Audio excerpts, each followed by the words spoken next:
May magandang balita po tayo mga guys, mga kababayan, dahil si Meta po ay may bagong update.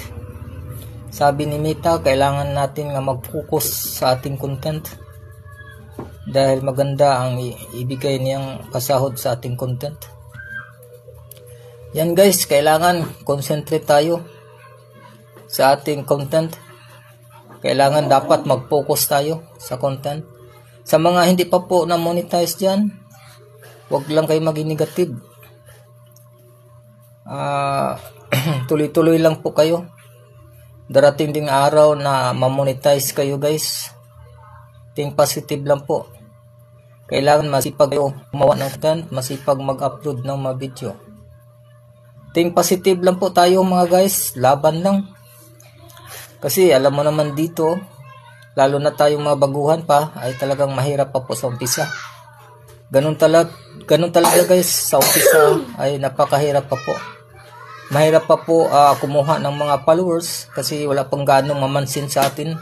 Dahil tayo ay mga baguhan pa lang. Dahil very small ang ating bahay. Pero kahit man sa ganun guys, huwag kayong maging negatibo.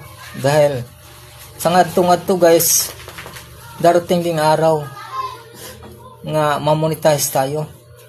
Kailangan nga may tiyaga tayo. Guys, malakas ang loob natin, may tiyaga tayo. Samahan natin ng sipag. Guys, kung masipag tayo mag-upload ng mga content, 100% yan guys. Kung araw-araw lang ha, 100% yan guys nga ma-monetize talaga. Dahil masisipag kayo. Kailangan lang sipa guys. Kaya guys, sa mga small content creator, huwag kayong maging negative ha. Huwag kayong maging negative. Think positive lang. Tuloy-tuloy lang po ang gawa niyo. Mag-upload lang po lagi ng content o video. Alam ko nga ma-monetize din kayo. Sige. Guys, yan lang po ang aking masasuggest sa inyo. Huwag kalimutan i-follow ang aking page, Dionisio Solon Riam Bonanza. Thank you so much for watching guys. Thank you so much sa mag-follow and share sa aking page. Pagpalain po tayo ng Panginoon. God bless you all.